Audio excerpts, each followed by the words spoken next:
Well, hello everyone, and thank you for joining us today for a very special webinar on planning for a remote internal audit. And this is going to be presented by Matt Sicca, who's a quality assurance director for Phase 4 services. So during this presentation, we'll go over a couple of different items, evaluating risks and opportunities associated with remote internal auditing, how to plan for remote internal audits, points to consider when choosing technology to use, steps for applying the remote internal audit, for applying it, and then also the follow-up and what that could look like for that audit. And then lastly, I will jump on and show you how Qualtrics can help with the remote internal audit process. Before we get started and I introduce Matt, I do want to go through just a few housekeeping items. The most popular question we always get, is this going to be recorded? The answer is yes, and it will be available to you. If you've registered for this webinar and attending, you will also get a recording. So if you want to watch it again, or if you would like to send it to others within your organization, please feel free to do so. Also, if you have questions throughout the presentation, please don't hesitate to send them our way. We've actually dedicated some time towards the end of this presentation to review those questions and answer everything that we possibly can to help you out. So before I introduce Matt, I do want to tell you a little bit about our company, Qualtrics. So my name is Karen Arriviaga, and I'm an account executive here. For those who have attended some of our webinars in our past, welcome back. We're glad to have you. And for you who are brand new, we're definitely excited that you were able to join us. For Qualtrics, what we do, we're an all-in-one compliance software platform specifically designed to manage quality initiatives. So organizations usually turn to Qualtrics when they're looking to reduce or eliminate the burden associated with manual or paper-based processes. We were actually founded back in '93 when our parent company was pursuing ISO 9001. They were looking for a way to streamline the process to ensure that no details were overlooked. So they started from scratch and built out ultimately the framework that would become Qualtrics. Not only did they crush their audit, but the assessors were impressed with the software, so they suggested that we start selling it and sharing it with others. And so that's what we started doing. Now, more than 25 years later, we're a leader in the compliance and quality industry, and we're happy to count several accrediting bodies as our customers as well. Well, and at this time, I want to introduce you to Matt. Matt Sicca is a quality assurance director with Phase 4 Services, a management company working in the cannabis industry. He is responsible for managing and reviewing management systems, training programs to really help improve overall quality, as well as the scalability and efficiency of laboratory processes for internal and external clients. Matt has over 30 years of experience in the laboratory environment and has gained expertise in management systems, laboratory accreditation, monitoring, testing issues, proficiency testing, reference material, and regulatory issues. He has served in both technical and managerial roles for chemical and microbiological disciplines. He has managed laboratories and has experience working for testing laboratories in areas ranging from chemistry to microbiology to field sampling. With many years of regulatory experience, Matt understands navigating the wide array of statutes and regulations that affect various types of laboratories. This experience lends practical application related to statutory and regulatory compliance. As a former consultant, he understands the balance between the detail of the standard and the practical application of the standard requirements. He earned his Bachelor of Science from Rutgers University and has provided a variety of management and technical training courses on chemistry, technical standards, and management systems throughout the world. So at this point, Matt, I'm going to approve you to take control of my screen. You should have that now, and you can start your portion of the presentation. All right, thank you, Karen. And I want to thank all the attendees for participating in our discussion on planning for a remote internal audit.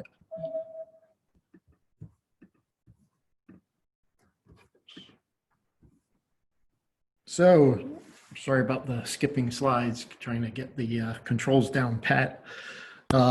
Phase 4 services, we provide laboratory consulting solutions, including management, quality assurance, and procurement services for laboratories, e-learning solutions, data analysis services, and scientific operations support, such as method troubleshooting, as well as providing business development opportunities. So what we're going to really talk about today is designing a remote internal audit. Your organization more than likely is conducting an internal audit for one or more of the following reasons: to ensure compliance with the requirements of national, international, or industry standards, regulatory or statutory requirements, or customer specifications. You may be determining the effectiveness of the implemented system to meet specified objectives such as quality, environmental, or financial, or you may be providing feedback to top management.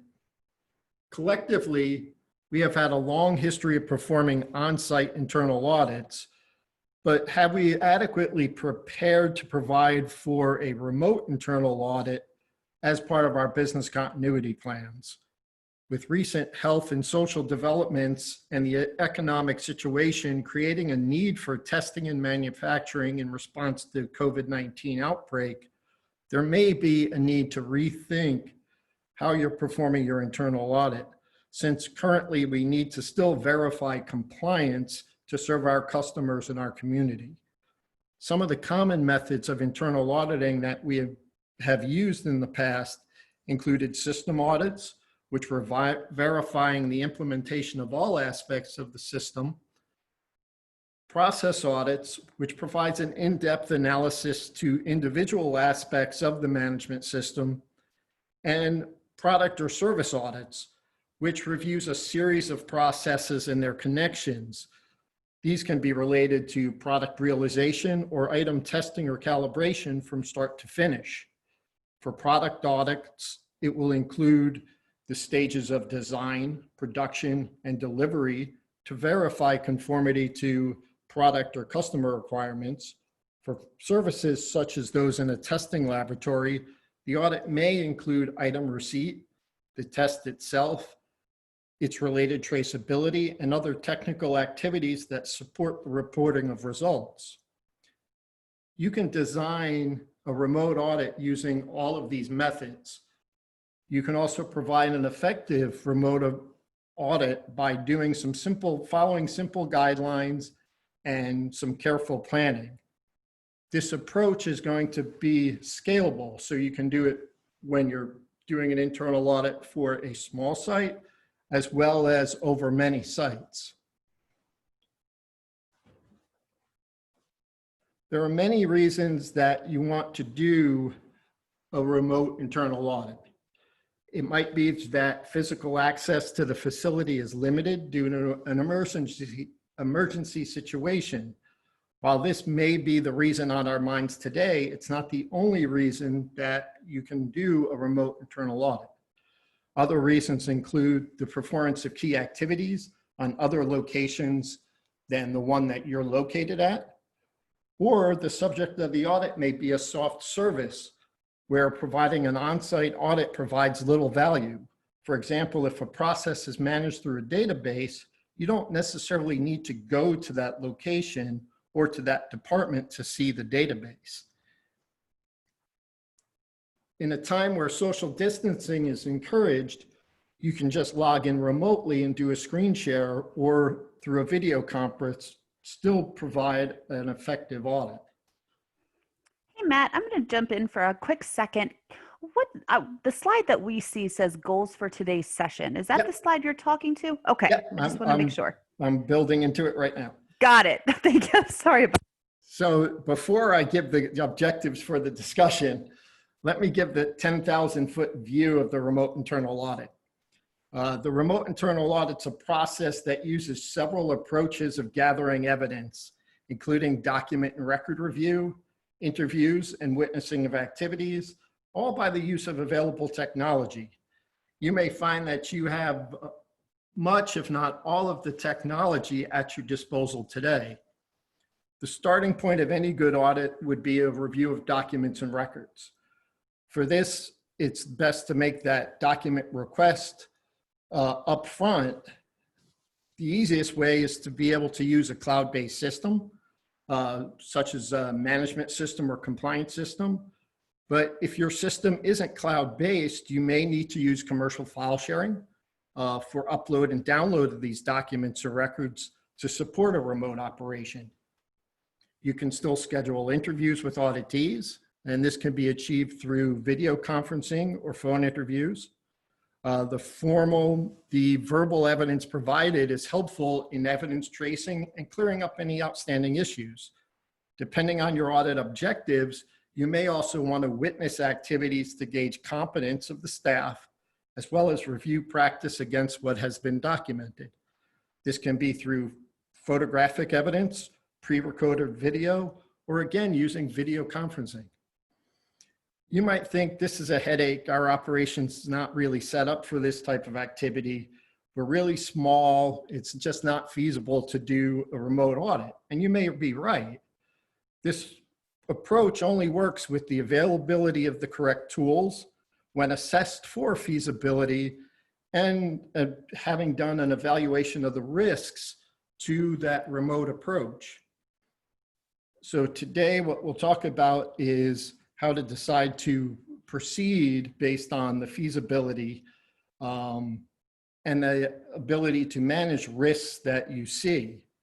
We'll discuss some of the factors that you should be used in the determining and evaluating the feasibility. We'll talk about some of the risks and opportunities to be considered when choosing the use of information and communication technologies. And when starting that remote program, the planning is going to go beyond a normal internal audit process. When you're leading a remote internal audit, you'll have to manage the team's expectations as well as those of the auditees. There's going to be a need for more increased communication with both during and throughout the audit. Be sure to work out your schedule with your audit team to facilitate the best communication as possible. And to wrap up today, we'll talk about some of the activities that should be considered for the closure of a remote internal audit.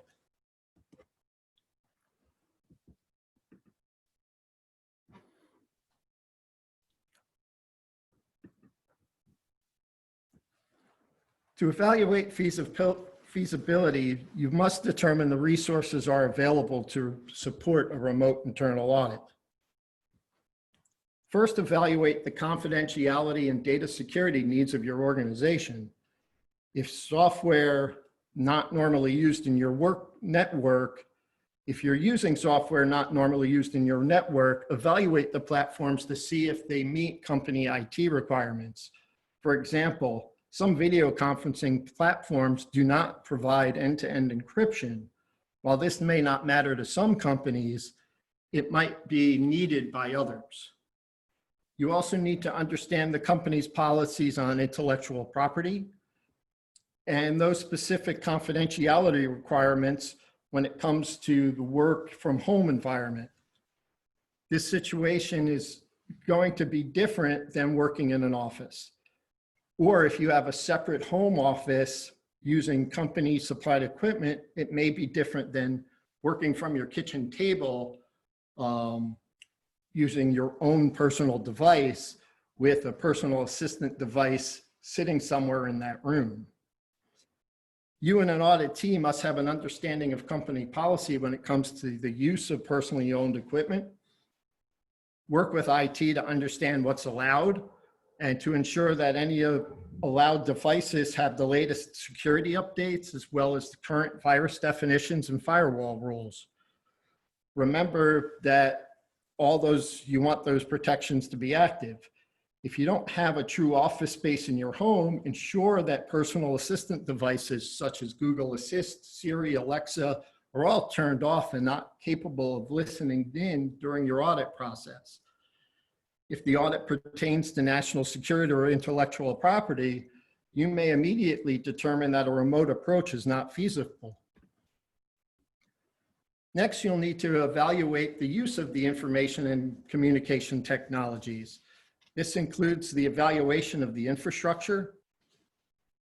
You need to understand what's the bandwidth on both the side of the audit team as well as the auditees. You'll also need to make sure that you address any connectivity issues. Uh, Building access, Wi-Fi access, dead zones can pose certain challenges during this process. You'll also need to evaluate if on-hand technologies can be assessed remotely. And if you can't access them remotely, how are you going to work around that? Staff may also not be use the technology regularly and may need to access or be trained on relevant technologies that are made available for use by the company for the purpose of the audit. You also need to evaluate the operations of the facility. If the organization's not operating regular shifts due to contingency, you may have to make sure that you have the appropriate access to the processes or activities required by the audit. After this review, you can determine and draw conclusions if you're going to proceed or not. So if your audit objectives can be attained through a remote audit with the tools that you have, you may decide to proceed. If you can only obtain those objectives partially, you might perform a part of the audit remotely and then do some follow-up activities on site at a later time. Or you can determine that the audit objectives cannot be attained through a remote audit and decide not to proceed with it and just do a normal on-site audit. We'll now discuss some of the risks and opportunities related to the various technologies that can be utilized during a remote audit. We'll see some common themes as well as some unique issues related to each type of technology. When first evaluating risks, understand that you have to always look at the risk to confidentiality, intellectual property, and data security.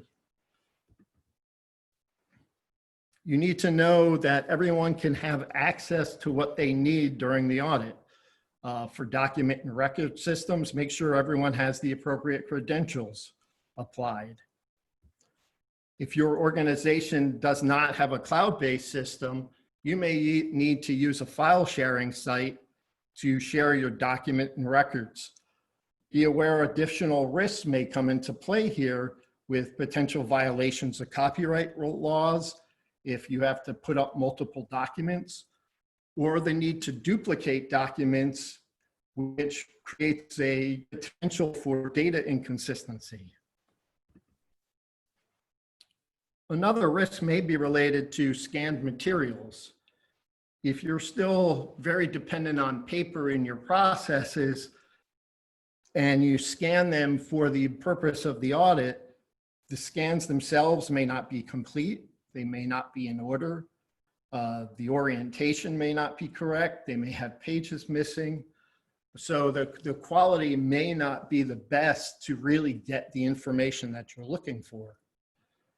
There's also the risk that the auditee picking the records picks the very best. You may consider asking for several sequential records to reduce the likelihood of cherry picking and creating a more robust sampling. The audit process itself may lose some of its intended transparency if you just work with documents and records. So what you want to do is, if you're thinking that there's a potential nonconformance or opportunity for improvement because of something you've seen, you do want to schedule some sort of follow-up interview with the responsible person so they can provide feedback of what you're seeing.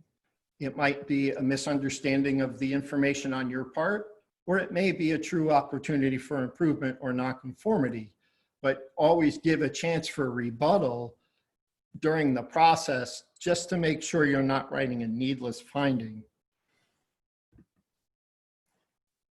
If you're working outside of your normal system, the process of document and record collection can be time consuming. If you're maintaining a current paper system, be really mindful of that risk of the time involved in scanning documents, uploading them to a share file site, and then it may not provide for the best representative sampling for this type of process. Another risk is internet connectivity when using file sharing sites. These sites require upload and download by both the auditee and the auditors. Not only will large files take time to upload, a poor connection can cause that upload to time out. So the auditee may think that they've uploaded all the documents for the auditor, but they never completed the operation. So again, it's about communicating throughout the process of what your needs are and what you see available.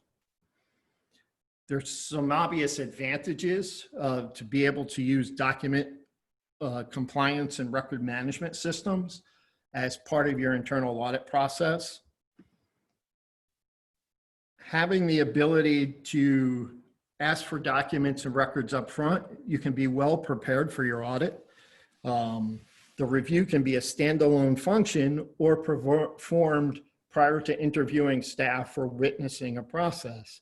This allows you to use your time efficiently with other staff. It adds flexibility since you can prep these documents as soon as they are uploaded. In a situation such as today, you may not only be an employee, you may be a teacher, a timekeeper, and a playmate to your child at home. And in that case, this portion of the audit is amenable to any time of day. So it gives you some of the flexibility that you need in these current times. This also gives you the opportunity to take a deeper dive into the management system itself. I have seen many internal audits that are treated with that one and done approach. And what do I mean by that? Well, you go in, you observe one example of conformity, and you move to the next requirement. Here, since you may be having that risk of cherry picking and trying to combat that by asking for multiple sequential records or multiple records, your sampling should cover more. Consider asking for examples over multiple shifts using various technicians, so you get a really good sampling of that management system.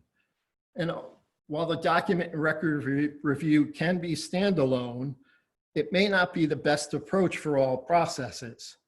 While something like document and record review might work for subcontractor evaluation or purchasing, it may not be good enough to do for an entire testing process. So you may want to just use the document and record portion as development of targeted questioning or audit trails for video conferenced interviews.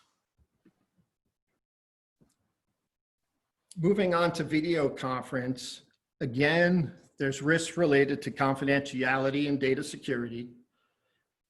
If you want to record your video conference, understand what happens to that video. There are significant differences between the various video conferencing platforms.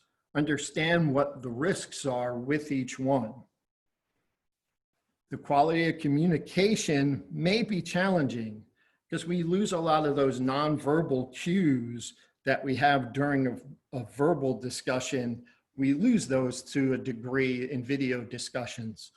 And there's also the tendency for people to talk over one another when a long pause hits. Lighting and sound quality can also play significant issues in communication. The setting up of calls themselves can be a challenge. Sometimes links aren't right or they're not working. There's poor audio quality and other elements that steal time when you're trying to do the audit itself. These issues can easily be remedied with a little bit of education and practice with the technology. When video conferencing, you will most likely have a limited view or sizing issues based on the screen share of a document or record. So it limits what you're actually capable of seeing. We all don't have 27-inch screens. Some of us are working on laptops all the time. If possible, ask for document to be uploaded if you really need to see it. When video conferencing, be prepared for it to take time. You need to prepare, have good targeted questions. I also understand that many people are not technologically adept.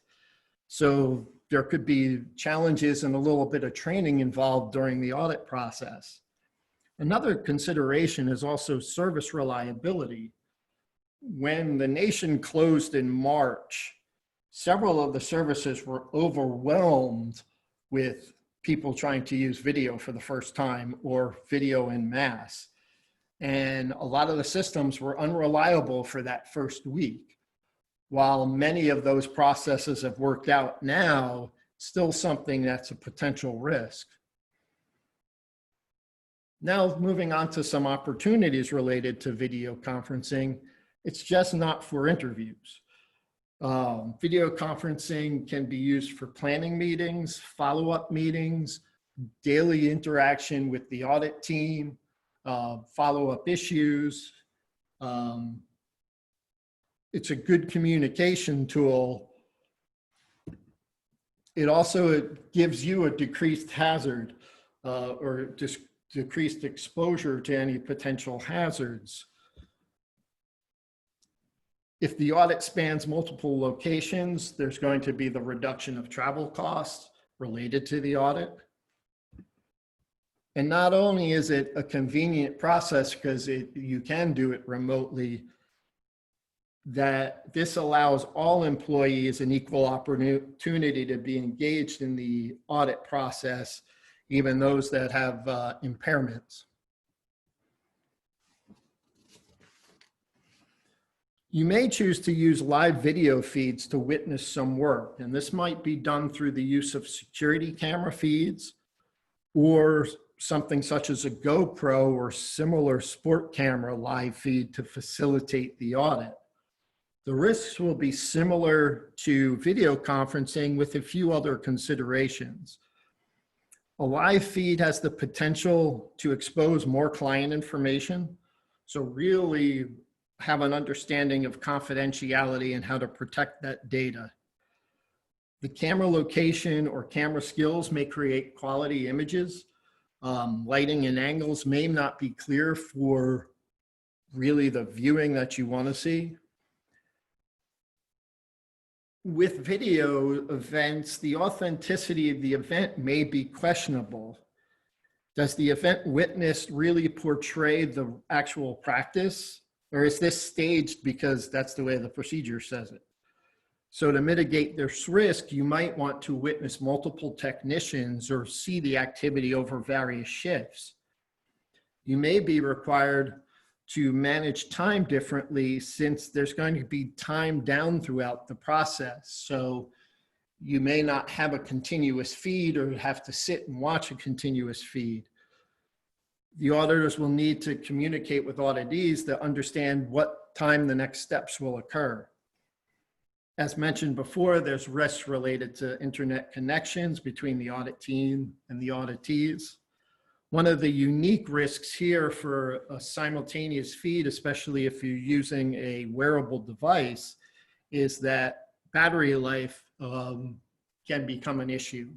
You may need to have additional charged batteries available or external power supplies if extension cords create safety hazards.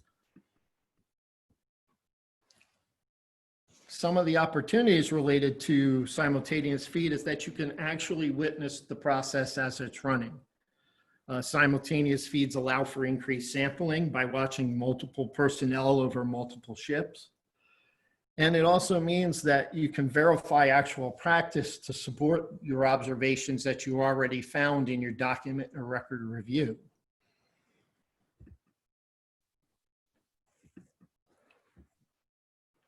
The issues with pre-recorded videos and use of photographs is similar to that of a live feed. There's one exception to note.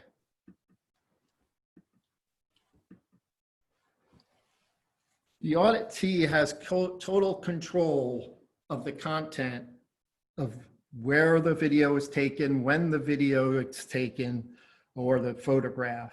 This approach may not give you a clear understanding of the process, where a team may think a step of a process is not that important, or that a step may occur out of sequence and is missed during the video production.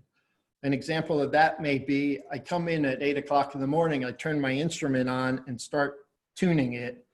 Well, I may not catch that on camera because I don't start videoing for 2 hours later when I start samples.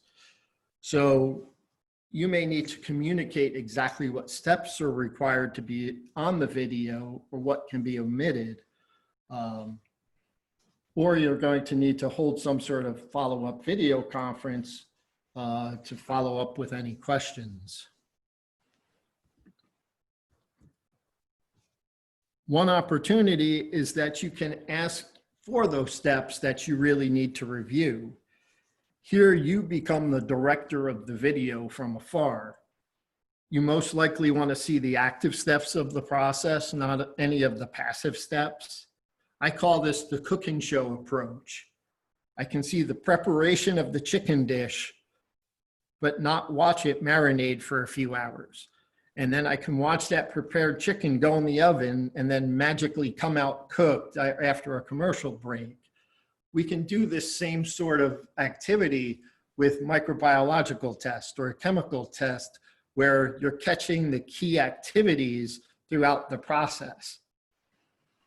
Remember, it's best just really communicate and coordinate with the auditee to achieve the best outcome.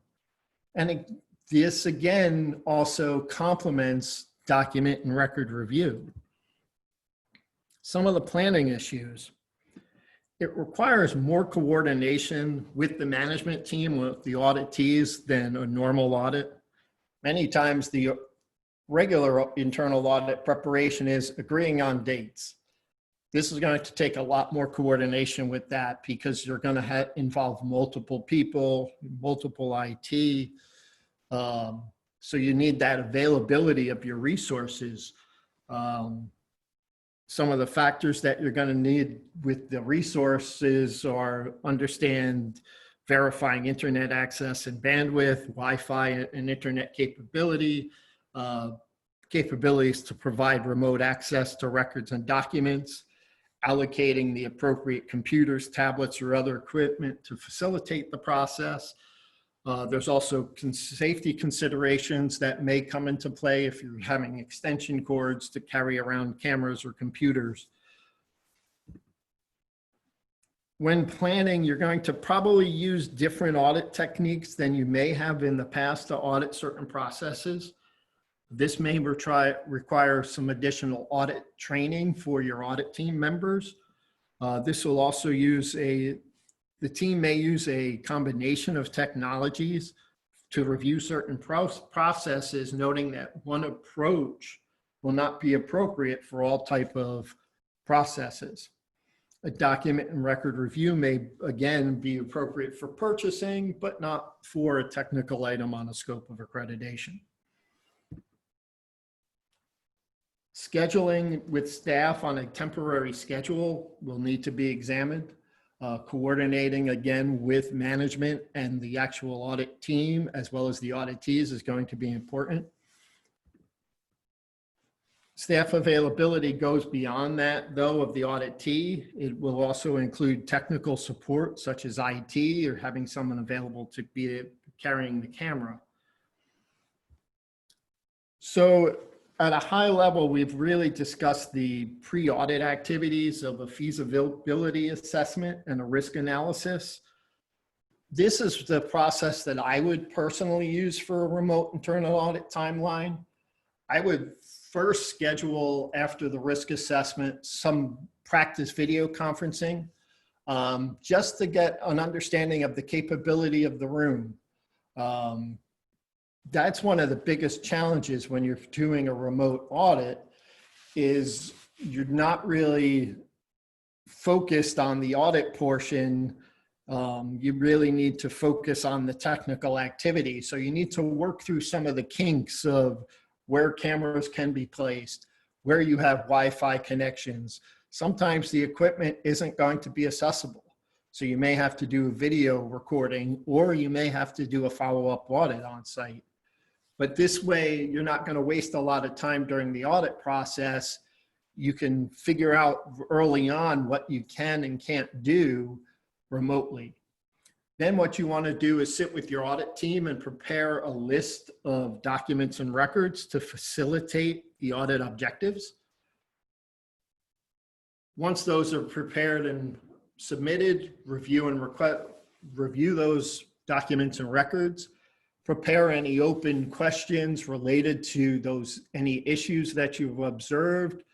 If there's documents and submissions that were omitted, ask up front. Don't hold it as part of the audit.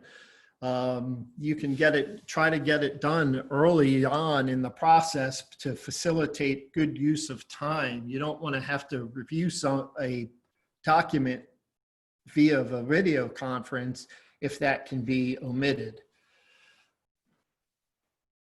Hold an opening meeting with everybody involved, at least the senior management. You really need their buy-in and support during this process. After the opening meeting, hold video conferencing and any witnessing of activities. Follow up with any questions. You can have then ongoing meetings every couple days or at the end of every day to say, okay, we still need to look at these things. Can you upload these additional documents? What's going on with the shift change and things like that. So you can keep on track on current issues and try to facilitate the audit as best as possible. And then you can hold a closing meeting with senior management to give your observations before you do a final report.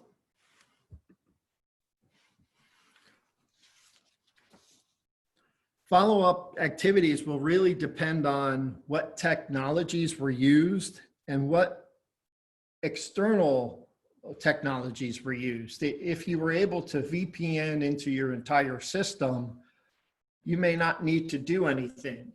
But if you're using external file sharing sites, you want to probably download that information to an audit file and then delete those files off the file sharing site. You want to make sure that people have appropriate credentials removed. And this might also be internal, that you may have given additional access for the audit purpose, but now it should be removed because the audit ends. You can facilitate any oversight activities remotely if you felt that you met your audit objectives. At the end of this process, you also will need to make sure that any equipment gets returned, any computers, tablets, cameras, batteries that went from IT or were moved to various departments to facilitate the audit process. And one of the most important things is to hold a post-mortem to really see what went right and what went wrong. First time out, it may pose a challenge, but it's something that you can do and improve upon to make this a normal part of your ongoing process. So in summary, after a feasibility assessment, assess the risks of the technologies that you're using.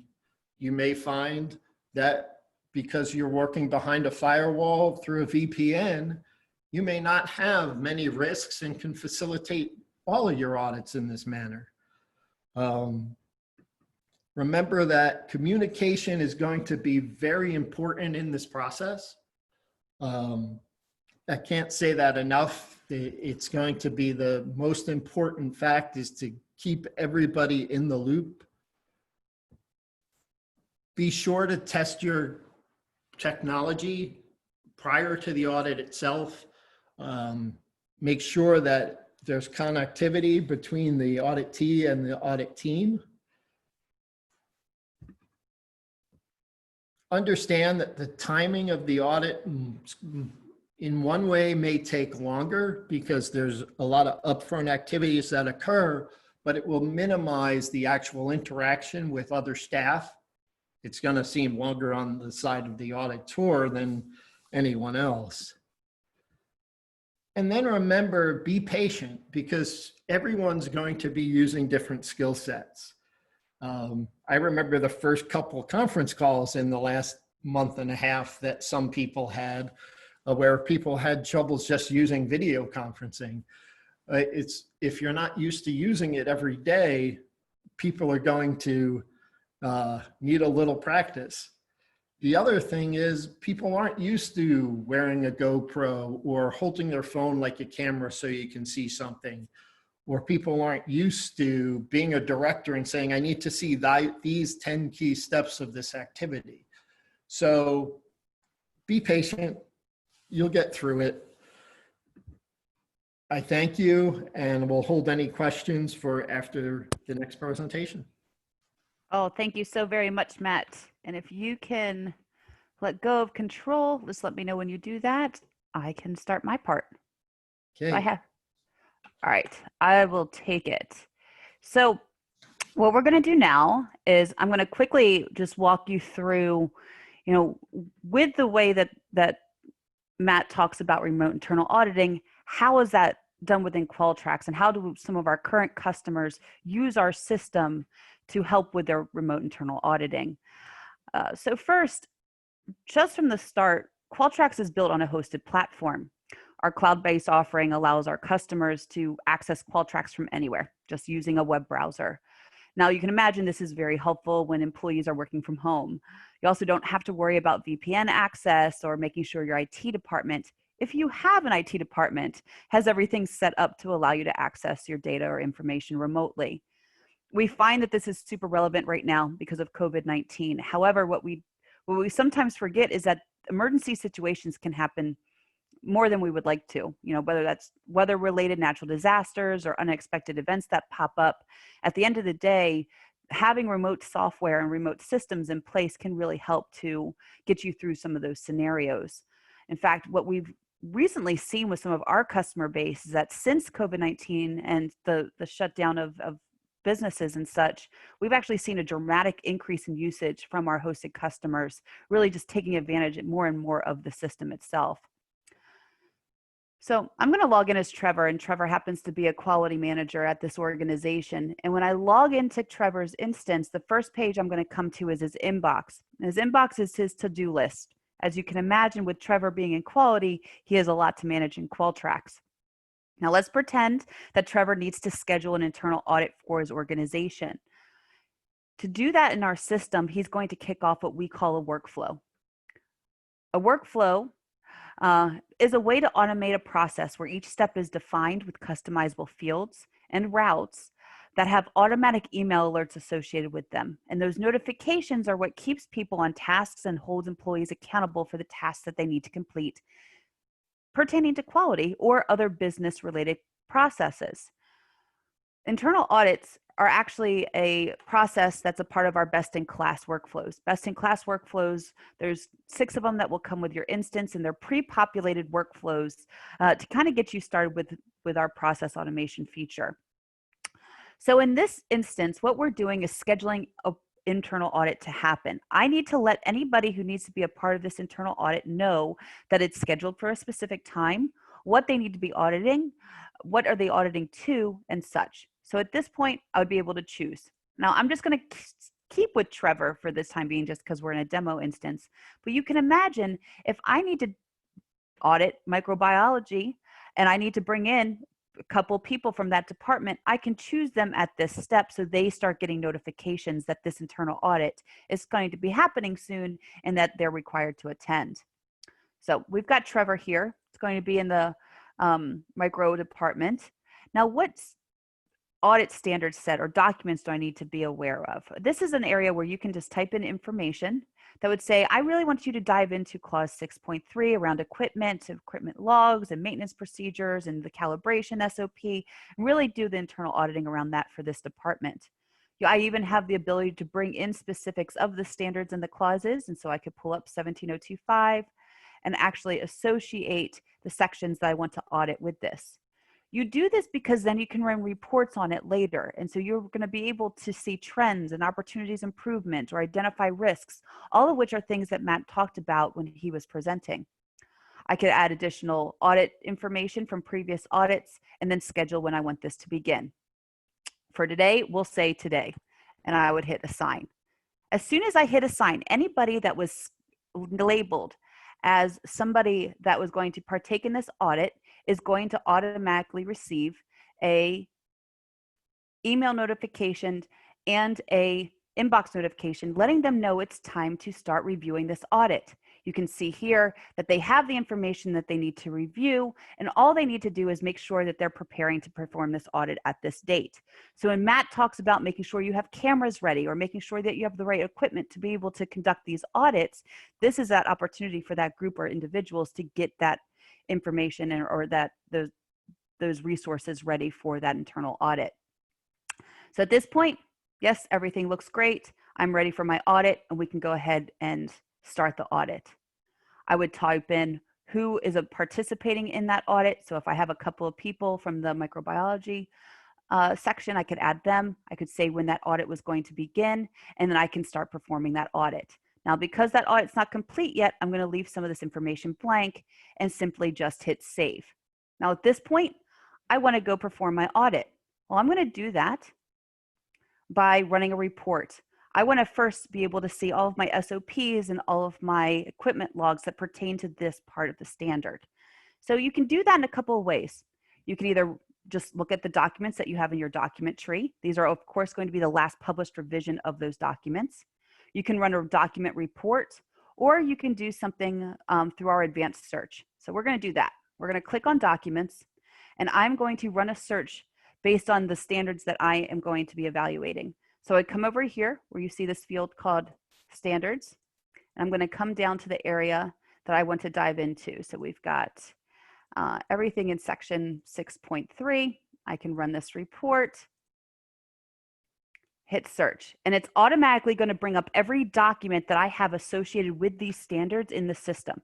So if you are on an internal audit and a part of your internal audit is reviewing these documents in detail, you could be having a screen share, or individuals can do this in their own Qualtrics instances to be able to try to find areas for improvement. Now, let's pretend that you're diving into your equipment log and you notice that your calibration certificate from your GCMS and its last calibration is not where it's supposed to be. You don't have a record that was actually done. Well, that's an issue. That is a missing record or an incomplete record, and it's what auditors are going to be trying to look for and identify, and it's something to make sure that that doesn't happen in the future. Well, because of that, we want to make sure that we're logging that in our internal audit workflow and process. So what I'm going to do is go back to my inbox, find that internal audit that I had kicked off earlier, open it, and you'll find that I'm right back to where I was before. Let's pretend that we went ahead and had that thorough internal audit, so I can go ahead and say it was completed on the 27th, but then I've got this information around the claim of deficiency. This is exactly where I would put the information about that claim of deficiency in terms of the certificate not being where it's supposed to be. I would find the section of and we'll just choose one of them for time's sake, what that deficiency was. In this case, the certificate was missing from my GCMS calibration. Was there anything that I immediately did to help solve that? Well, I went ahead and found the certificate and added it to the reference log, and so on. And at this point, I could continue on with my internal audit. Once all of the findings have been recorded, you have the ability to submit this to review, where it's going to maybe your quality manager or other people within the organization to review. The last step is going ahead and closing it. Maybe after the review, you need more information, you can request more information, or the audit materials are done, and so I want to close. And the workflow close.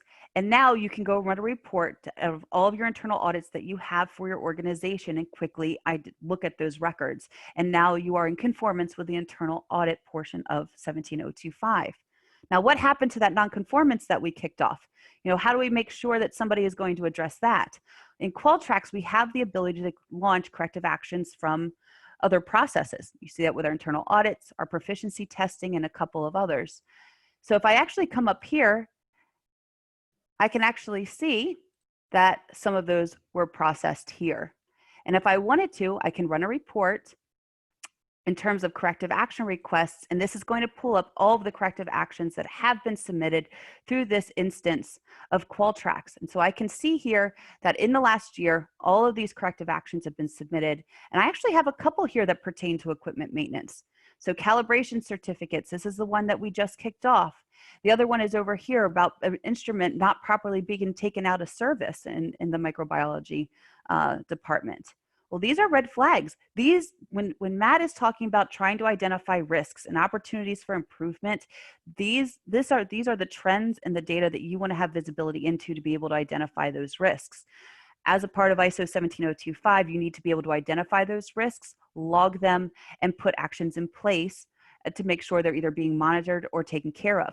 In this case, if I keep seeing things recur about equipment, maybe it's time to reevaluate how I'm tracking my equipment.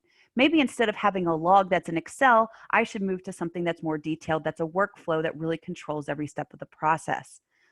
And no matter what it is, whatever the topic is, this is the type of flow that you want to see within your quality system. You want to be able to see how all these different aspects of the system work together. So if I go back to our presentation, the last slide I'll talk about before we get to the question and answer session is that's why we've got this all-in-one compliance system set up the way that it does. You know, being that our background stems from ISO, we're under 9001, we use our own product to go through it, we understand that you have to have a flexible system that allows you to access so many different functions like this to truly build an automated management system. So when you purchase Qualtrics, you get access to all of these features. Of course, there's document management, making sure all your documents are up to date, where the system itself is truly tracking the full audit trail and version process of the documents, so you can guarantee that nobody gets their hand on a document that's out of date. Workflows pertain to process automation. So internal audits was a great example of that. Also, corrective action requests. So those are just a few. You can build as many as you want to in our system. We have many organizations. I think the record is about 80 workflows in one Qualtrics instance. The sky's the limit of what you can automate. Testing and training, so tracking competency and awareness. If you are doing an internal audit and you recognize that somebody is not following the SOP that they're supposed to be, or changing the way they're doing something, go and track their training records. Were they trained appropriately? Is there a way to improve your training on a specific SOP? You have visibility in that. And then everything sits on top of that reportable platform, because at the end of the day, you know you're going to be prepared for your audits, whether they're internal, external, surveillance, what have you, because you have that visibility into that data. You know, the more that we keep hearing from our accrediting body partners and customers, which are ANAB and A2LA, we're hearing that they're starting to evaluate the idea of having remote assessments, especially because of what's happening now. And we have a lot of organizations that are starting to adjust to that too. And so what they'll do is actually give their auditors access to their Qualtrics instance, so they can access some of that information that they would need remotely if they need to. So it's very interesting just to see how some of the changes are happening, you know, because of this whole COVID-19 and pandemic.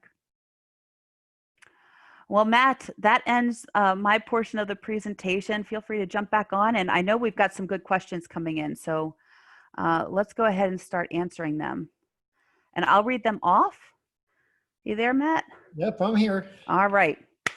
Do you concur that company-sensitive documents could be screen shared during the audit to protect them and have a means to have them reviewed? So to answer this question, it really depends on your system and what you're working with. Are you working only behind a firewall within a VPN where the data is already protected? Are you yourself working in a secure environment, an office or a home office that doesn't have other devices in it that can capture any use of sensitive documents? Are you downloading these documents? There's a lot of considerations that would need to come into play to really determine if company-sensitive documents should be part of a remote activity, or should that be something more in a very protected environment. Mm-hmm. So it's not something that there's too many questions I'd have to ask to really give a good answer on that. Sure, sure. And what I'll say, at least from what we've seen with some of our customers, we have a lot of federal agencies that use our system as well. What they really utilize in Qualtrics is our permissions, where if there are specific sensitive documents that only certain people should have access to, they're using our permissions to make sure they're the only people that can view those.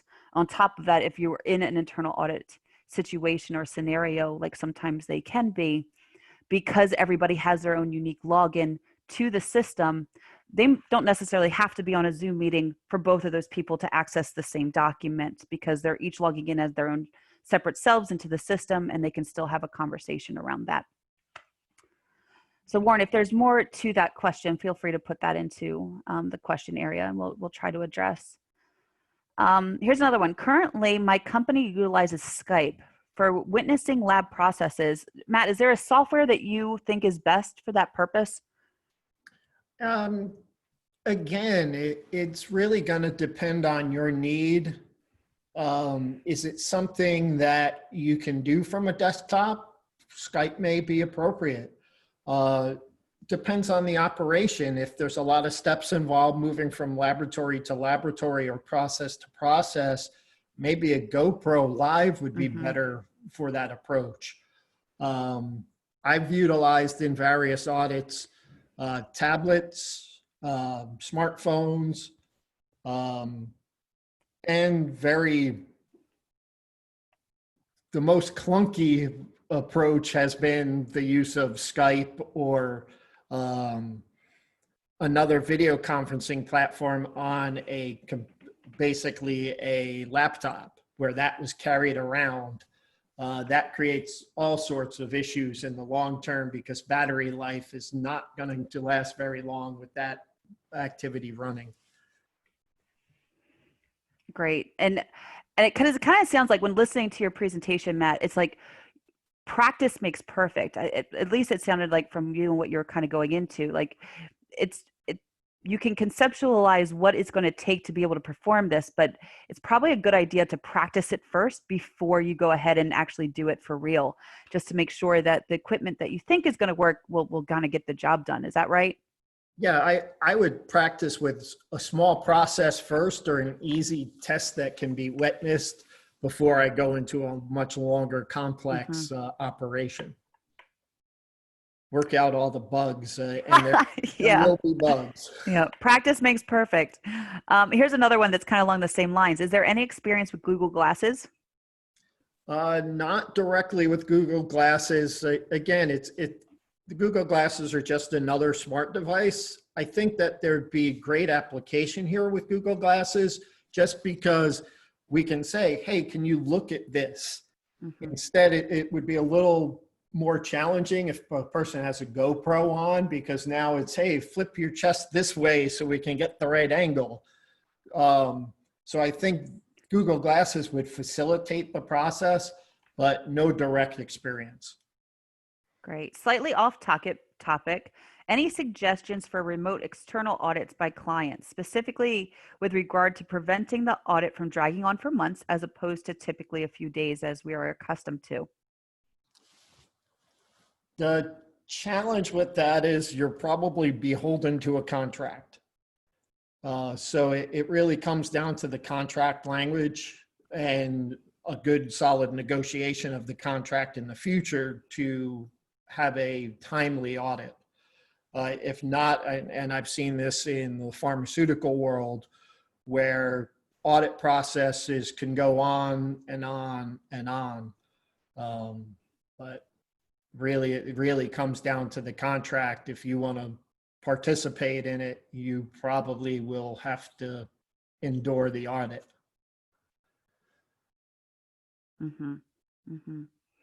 All right. Here's a question. In order to access Qualtrics from home, does my company IT department need to give me permission to do so first? And this is going to kind of come down to the permissions that you have for your organization. So Qualtrics being cloud-based, there you don't need any permissions to access it from the internet. You pull up a web browser, you type in your URL, you're going to be able to access Qualtrics. Now, depending on who you are in the organization, like if you're a quality manager, lab director, somebody who's really going to be doing a lot within Qualtrics, we do have a couple of client tools that have to be downloaded to your computer. I guess they don't have to be, they're optional, but they will make checking in and checking out documents really streamlined. Usually, if you have a pretty locked down computer, you're going to need IT to kind of help override that and allow you to install those, but that's just a one-time install. But other than that, there's not going to be there's nothing that IT would have to do to allow you to access Qualtrics.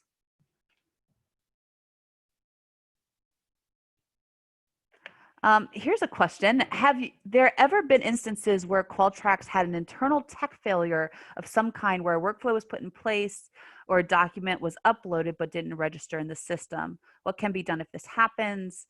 Is there a way to prove that it was not the fault of the user? Well, just the basics of what Qualtrics is doing is that we're tracking every single thing that happens within the system. There's an audit trail associated with every task or every record that's coming into Qualtrics. In the event that you feel like this is happening, if you're a Qualtrics user, the first thing that you should do is reach out to our support department. Our support department is open and available to talk through email. You can give them a call, explain your instance. We're happy to triage what's happening, really dive into the data, try to figure out what's happening so we can figure out, where the problem is, if there is a problem. I think that it really is going just to we would have to dive into what you're specifically talking about, if there's specific examples. At the end of the day, it's a part of our commitment to our customer base to triage this and really look into what's happening just to make sure that things are going well with your use of our Qualtrics ultimately. What I will say is that there are routine backups that are happening with our Qualtrics hosted platform. So in the event that we ever did have to spin up an older backup of your system and such, that is something that we can do if we find if in our discussions we find that it's necessary. So at the end of the day, we're here to help. If something like this arises, we're happy to help you through that. Here's another question. What happens if the client you are auditing does not have a cloud system to review all documents? Okay, so in that case, I've seen people use commercial file sharing sites such as ShareFile or Dropbox, giving the adequate permissions to the audit team as well as the people that are uploading the documents or records. Mm-hmm. Mm-hmm. And that's only if that's allowed by the company. Sure. What happens if it's not allowed by the company? Guess you're going to spend a whole lot of time on the conference room and the site. Yeah, absolutely. And I think, Peter, like this is why if you did decide to go cloud, this is why some of our customers are literally creating user profiles and users in their system for their auditor. So their auditors can just come right on in. They know where to find the documents and see the records. They can easily run a report. It's not something it's pretty user friendly. So it's saving them a lot of time. So the question that was a little bit earlier, how do you streamline some of these external audits to make sure that they're happening rather quickly? That's where the software can also help. Here's one from Stacy. How do you preserve the audit record when it's a video or photographic evidence? Have you incorporated these files into a dedicated workflow as an attachment to that record? You absolutely can, Stacy. So what happens is that with our workflows, they're completely configurable. So you can remove different fields within the different steps of those processes. One of the fields that you can add is simply just an external file field. So if you have videos or if you have some of these attachments that you want to add to that record, you would just link that directly as a attachment to that record. That way, when you're going through and you pull that specific instance up later, you can quickly look at that video, watch it, show your auditor, show your lab director, show whoever you would need to, that you have that right there and it's all in one place. We've even had organizations, here's another option. We've even had organizations actually take those videos and upload them to Qualtrics into their document tree. Because though it's not a document, it's still a file that can be held in the document tree. And they'll actually reference its location in the workflow. So you can do it a couple of different ways. Can you upload any type of document to Qualtrics? Oh, well, this one goes very similar to what I was just talking about. Also, how secure is the system against hackers and outside intrusions? So yes, any document can go into Qualtrics. So the most obscure type of document we've seen in Qualtrics is an AutoCAD file. Because at the end of the day, whether it's Word, Excel, PowerPoint, videos, you're going to actually check them out of Qualtrics for them to be edited if it's a controlled document that needs to be edited, and then put it back into Qualtrics for it to go through its approval and review process where our system is tracking all that full audit trail and those details. How secure is the system against hackers and outside intrusions? So we host our Qualtrics instances with Microsoft Azure. Microsoft Azure has multiple locations. Our system is in some where we're doing also routine backups of that. We're doing penetration testing. Microsoft Azure is also ISO 27001 and also does a lot of the security testing themselves on the system. If you really want the nitty gritty, I can send you some information that talks specifically to that. But at the end of the day, we're doing what we can on our side to make sure that information is not accessed by hackers and outside intrusions. But very good question. Do you know if IATF is allowing to execute remote internal audits? Do you Okay, know that? so while I can't speak for IATF, I do know that the International Automotive Task Force has a document out right now. The latest I saw was April 9th. It's the IATF Global Waivers and Measures in Response to the Coronavirus Pandemic. It's available at iatfglobaloversight.org. I would search that document. There are some internal audit sections there that might be pertinent to this discussion. Great.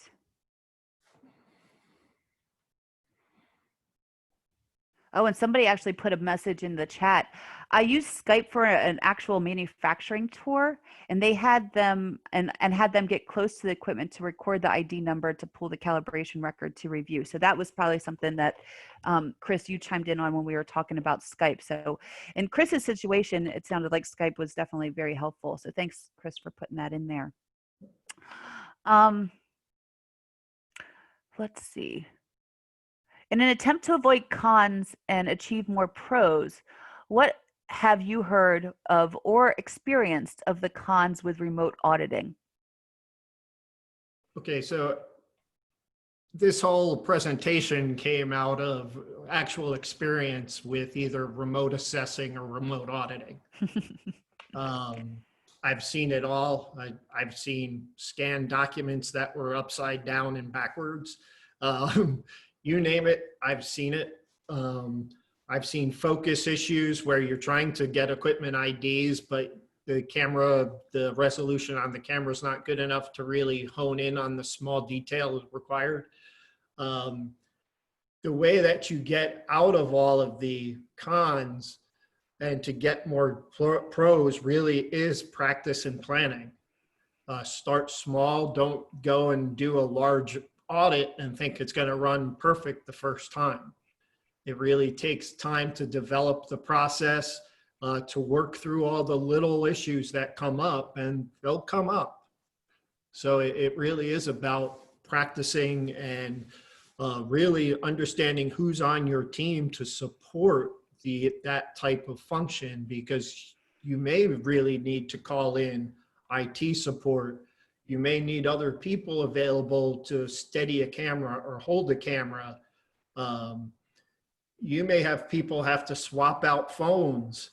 I've done plenty of audits via FaceTime where it's multiple people. Basically, one battery dies, somebody else calls in with another phone. So there's things that you're just going to have to adapt on the fly, but it really comes down to practice, thought, and a lot of planning and communication. Great. And I love for everyone that's kind of chiming in on the chat and through the questions. Thank you so much. I think what this kind of shows us is how our community works together with different suggestions. You know, Alice just wrote in and said that that her company is using a combination of Zoom and WhatsApp to conduct remote assessments. WhatsApp works well for witnessing activities and Zoom for interviews, and to some extent viewing documents. So that's great. So thank you so much for everyone chiming in. I think that it just shows that everybody kind of in our community just wants to share and help everybody out, and we really like to see that. Sarah did ask, you know, have you utilized WhatsApp for video conferencing via a small device? Have you had experience with WhatsApp, Matt? Not during an audit process. Okay. And again, it's a video tool that it could be used. And the other function here is, and which we didn't mention at all, is you can text questions back and forth Oh, during true. the process too. Yeah, nothing is off limits. So it really comes down to the creativity of the people involved with the audit to try to meet the audit objectives. Yeah. Well, and Sarah typed in and she said, I asked because it's encrypted. So you might find that adds that extra layer of security that you would want kind of going into your audit. All right, I know we went over a little bit. We just had so many great questions. I wanted to kind of get through them all, and we've got a couple more left. But Alice writes, will the presentation be sent out to participants, and will it include the audit workflow used as an example to help us get our own workflows done? Alice, it probably is not going to have the actual well, it's not going to have the actual file of the workflow for you just to be able to download into your Qualtrics instance. However, if that is something that you are looking to, Alice, I can't see what organization you're with. If that's something that you are looking to bring in for your organization, I recommend reaching out to your account manager, and they can talk to you about what we can do in terms of our best in class and how you can utilize those as a customer. And then last one, if a finding has been closed with a corrective action, can it be reopened again for any type of reason? Example, amendments or not being compiled. I would just reopen the another instance of it. Mm-hmm.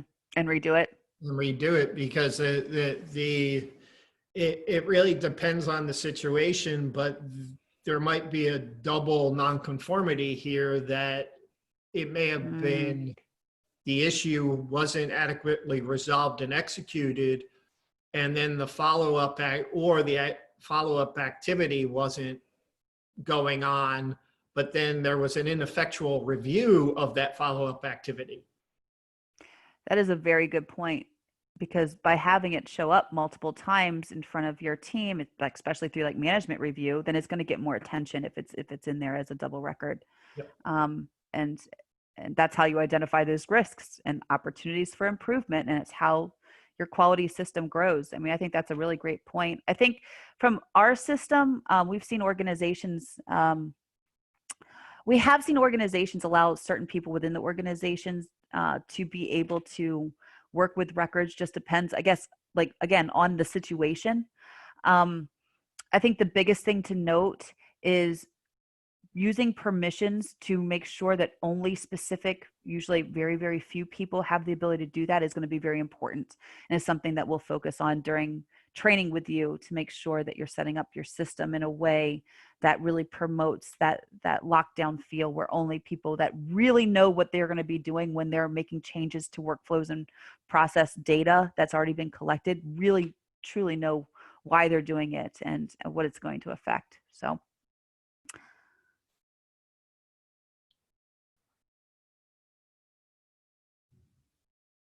and Alice says, I did not expect the version of the workflow that can be actually used. Got it. I expect that we'll be developing our own, but a picture of yours would be helpful with sequencing. Got it. Thank you, Alice, for the clarification.